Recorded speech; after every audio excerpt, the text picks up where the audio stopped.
where your phone will not stop going off, group chats lighting up, late night calls from people who never call you late, and you already know before you even pick up, something bad just happened. Tonight on True Crimes, we're talking about the night hip-hop lost Chad Butler. The world knew him as Pimp C. Before we get into it, I gotta say this straight up. This episode is a tribute and a conversation, not a court case. We're talking about public facts, personal memories, and opinions. We are not accusing anybody of a crime, and we ain't claiming to know every detail about what happened. Everything you hear tonight is commentary and storytelling only. All right, let's talk about Chad. If you grew up on Southern rap, Pimp C was more than a name. That voice, that organ, that talk. One half of UGK, Underground Kings, Port Arthur, Texas. But really, he belonged to the whole South. He was the dude who could jump on a record and in 8 bars make the whole song feel more expensive. But behind the fur coats and the Trill talk, there was Chad Lamont Butler. A son, a father, a friend. Tonight, we're keeping it close to the people who knew him. With me in the studio, I got Reese, our producer and homeboy, and T, childhood friend, somebody who really saw the early days. Reese, T, appreciate y'all for sitting down for this one. Yeah, man, this one heavy, but he deserved it. For real. Feels like talking about family. T, let's start with you. To the world, he Pimp C. To you, who was Chad? Man, before the verses, before the fame, he was just a loud little boy who'd fall asleep on the couch after church. Necktie still on, good shoes still on, snoring louder than the TV.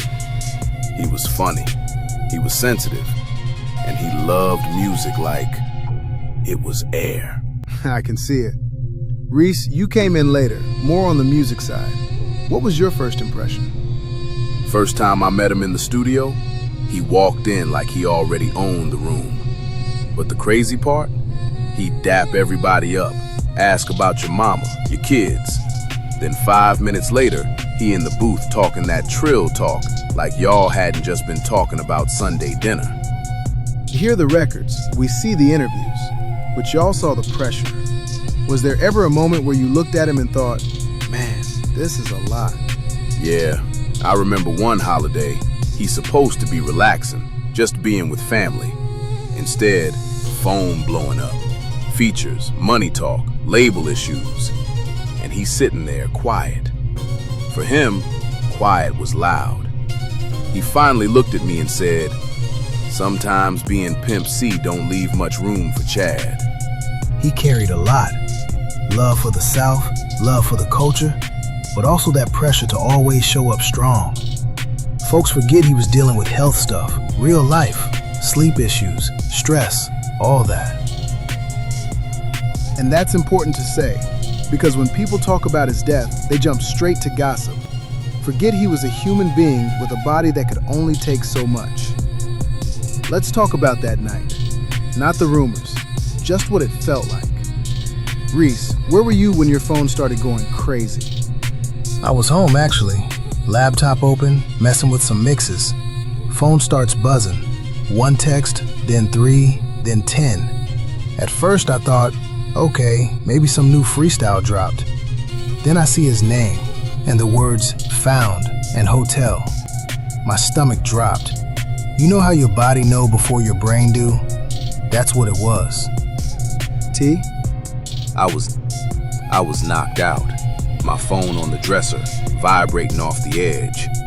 I finally answer, and my cousin just say, please tell me you already heard, 'cause I can't be the first one to say it. And my heart just, man.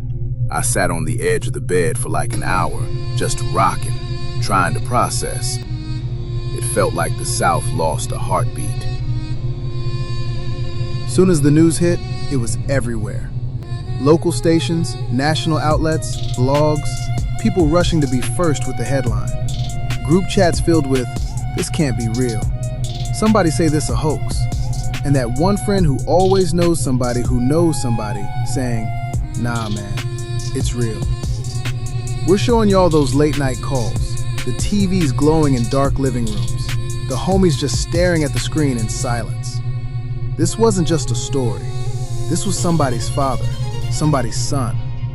And again, just so we're clear, the official report said complications from sleep apnea and codeine. That's what's on paper. Anything beyond that is speculation, and we're not here to play detective with a man's death. We're here to honor what he meant and to talk about the ripples that hit the people who loved him. Next episode, we walk through that last Hollywood night, step by step. What we know, what we don't, and who talked to him last.